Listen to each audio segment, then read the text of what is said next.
Morning. Um, this week I had to give an interview about Reform Nation for a philanthropic organization.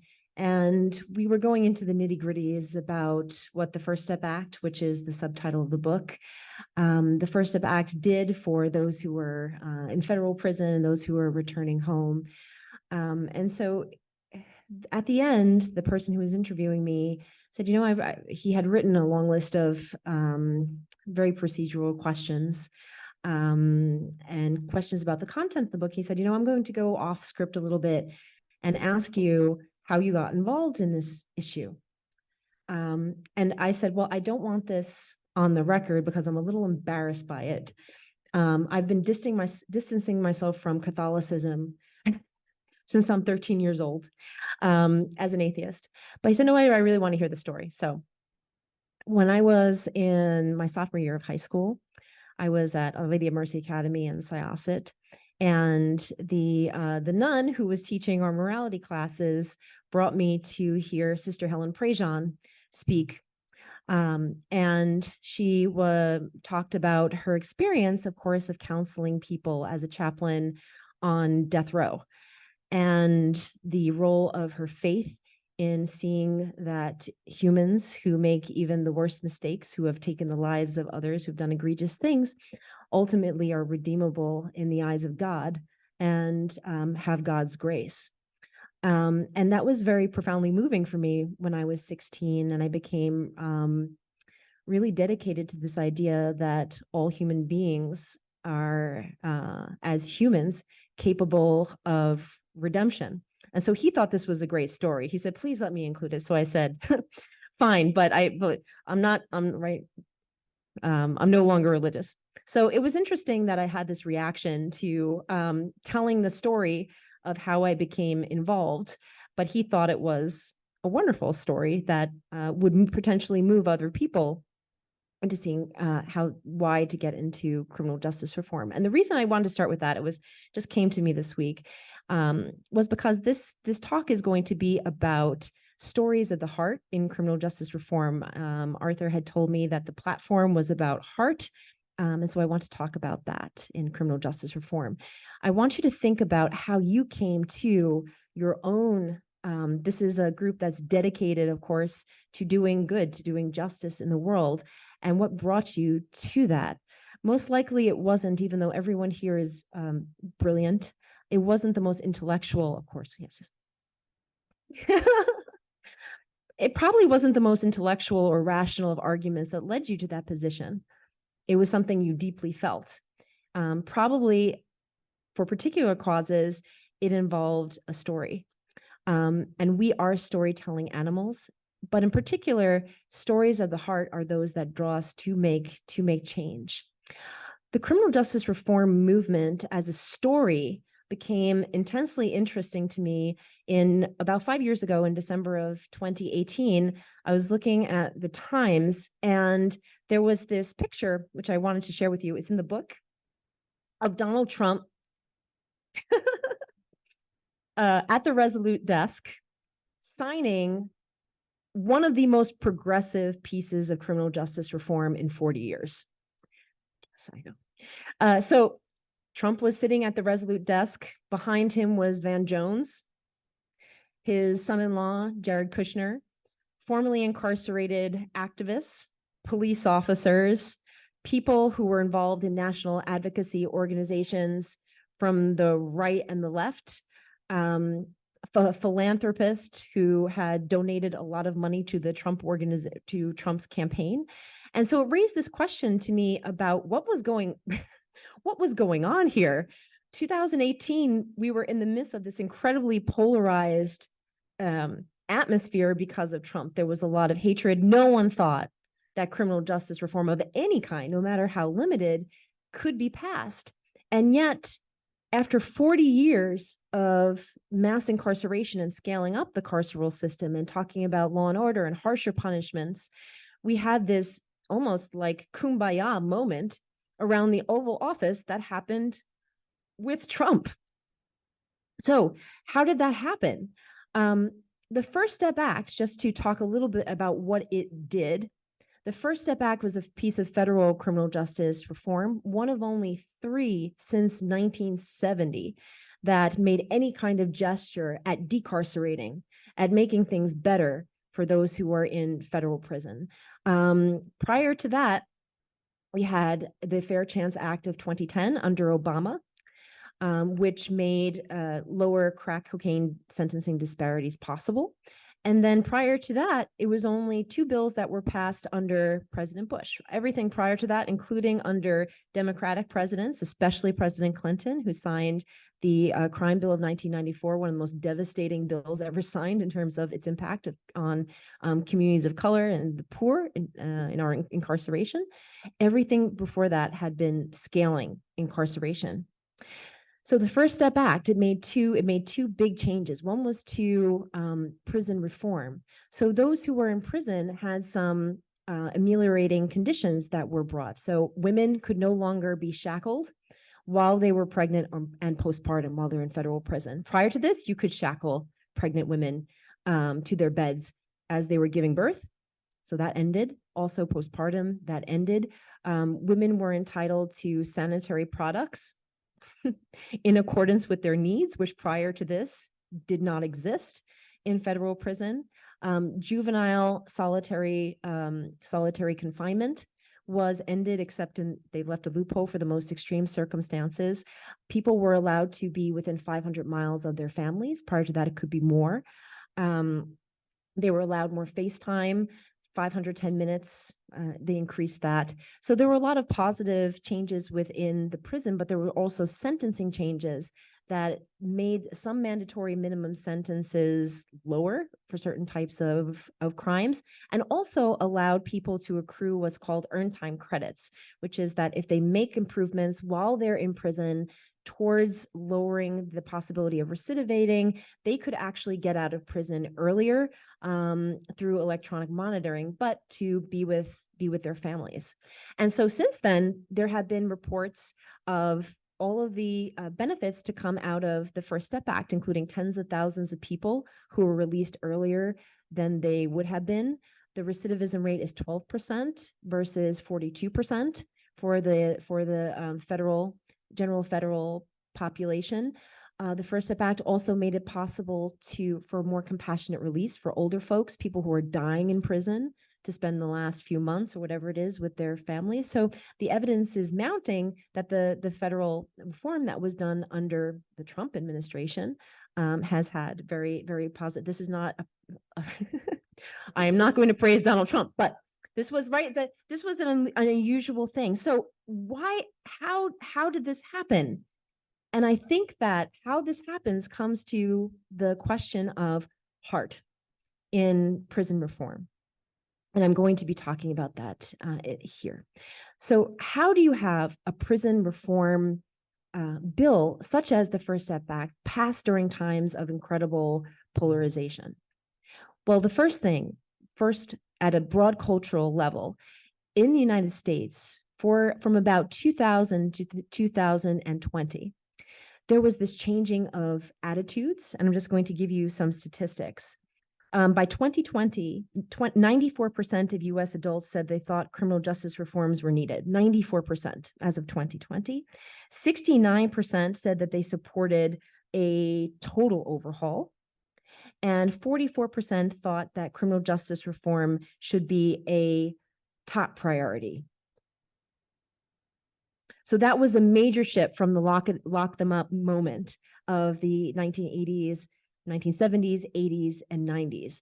So how did that happen? In the book, I argue that there are 2 steps. The first 2 steps towards achieving any kind of major social change, social movement, is first, you have to have a large group of people agree that there is a problem. That's the most basic step. If we don't all agree that there's a problem with something, we're not going to be motivated to act. And 1 in 3 Americans having someone who was having a personal record themselves, 1 in 3 having a record of arrest, made them realize there was a problem. 1 in 3 children has a parent who's been incarcerated. The scale of incarceration was so much that people it was no longer a problem of them, it was a problem of us. Fine, we agree there's a problem, but then what do you do about it? And that's where stories of the heart are so important. In the book, I argue that the next step after agreeing there's a problem with mass incarceration or with the prison policy is that you have ideologically resonant stories that appeal to a very broad group of people. So what's an ideologically resonant story? So it's a way of talking, a way of telling a story about the problem that uses very familiar narrative arcs and logics that inspire people, that dig into the heart, I'm going to use that here, to organize and support change. They need to see how someone like them is or should be involved in contributing.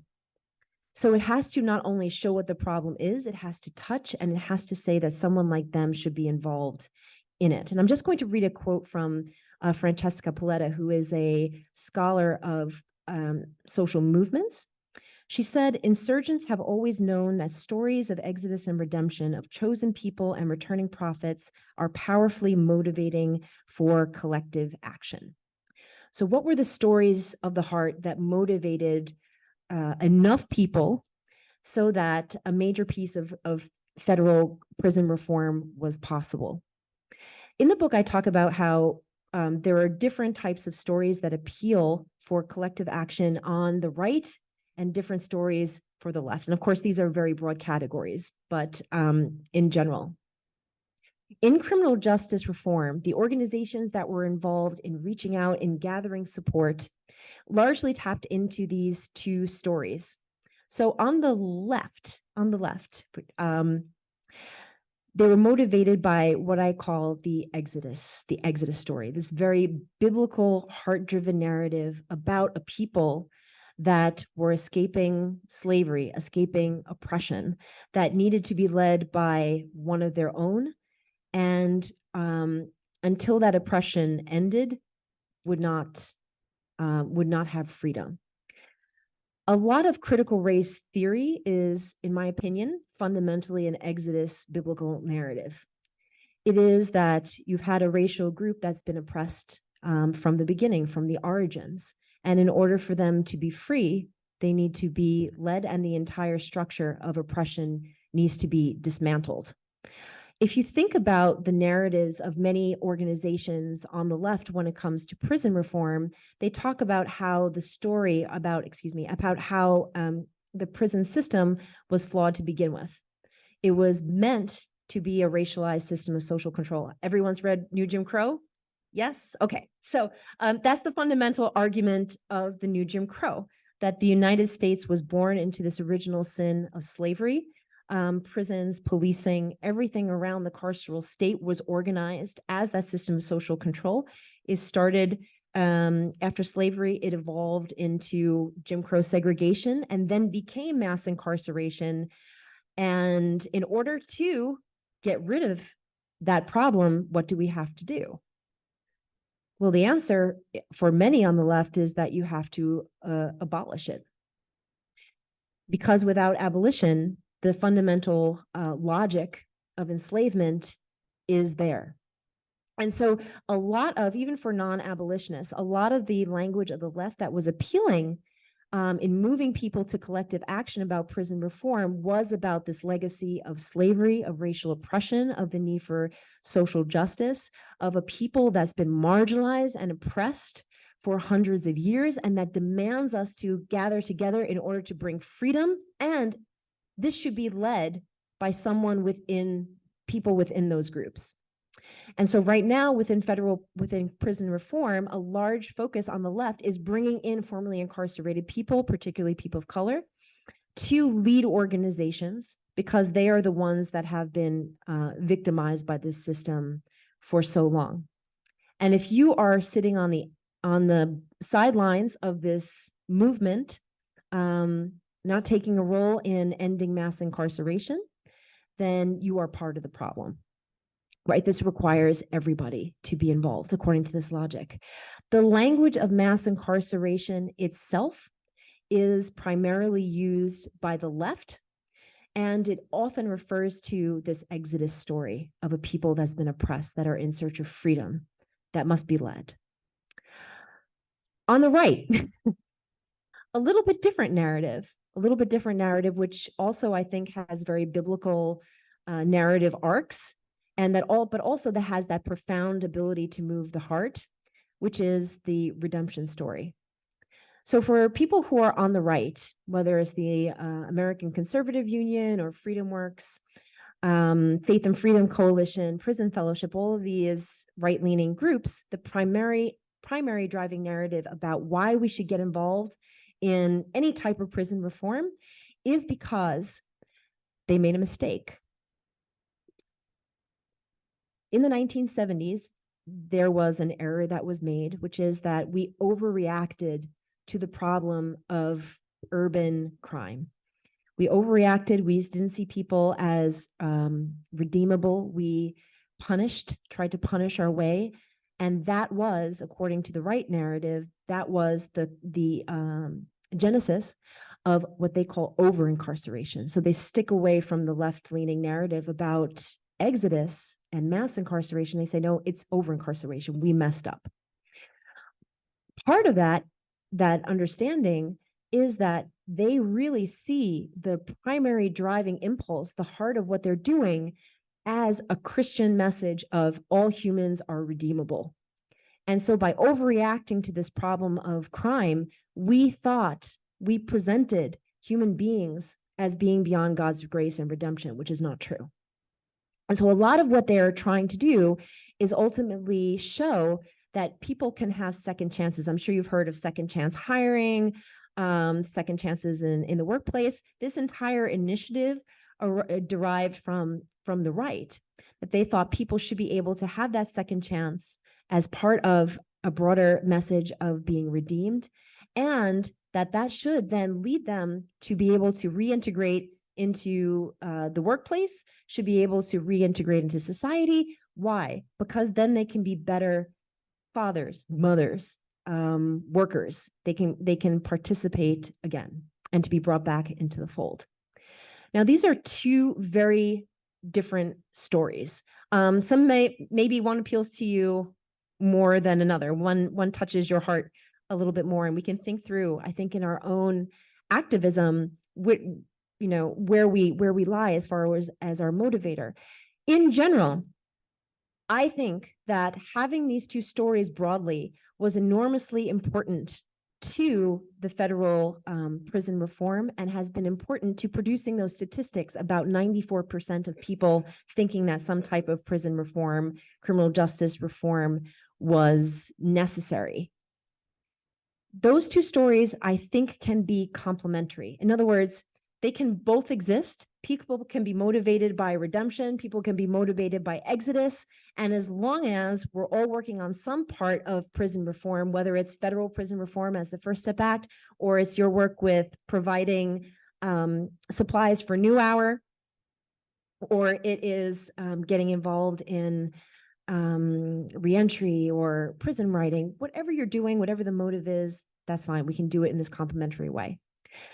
The problem is, and this is beginning to emerge now post-2020, is that what happens when stories begin to become disrespected, each other's stories become disrespected, or that the end goal that is demanded by a particular heart narrative is so different from the end goal articulated by another one that the plan for getting there just does not work in coherent fashion. So for instance, both right and left came together, Van Jones and Newt Gingrich, ACLU and American Conservative Union, Trump and abolitionist leaders, formerly incarcerated people. They came together for this in pursuit of something that was not perfect, but something that was good. A lot of the tensions that played out in the book are about how that threatened to be derailed because the stories are so different sometimes that we can't agree on an end goal. So if you believe that the only way for there to be a resolution to the exodus narrative is there to be abolition, How do you work with individuals who see something as ultimately just a matter of fixing a problem, wherein showing humans as redeemable could help solve that problem? And I think that the answer is that the problem of criminal justice reform, or the problem of mass incarceration, over incarceration, to be respectful to the right-leaning narrative, is so vast. The system of criminal justice is so balkanized. So, for example, the First Step Act addressed federal level prisoners, but they are not even the tip of the iceberg when it comes to how do we stop mass incarceration, because most incarceration exists at the state level. So we not only need federal prison reform, we need state reform, we need reform of police, we need reform of corrections, we need reform of people who, when they're coming out, are they able to get on their feet? We need reform of drug courts, we need reform of family courts.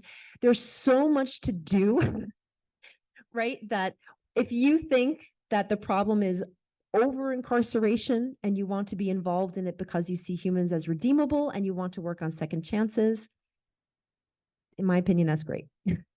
If you want to be involved in it because you see the seed of mass incarceration as rooted in slavery, and you want to work for racial justice, and this is your primary story that's motivating it, I think that's also wonderful. But the lesson of the coalition that came together to pass the First Step Act is that there had to be a lot of respect for those two different stories.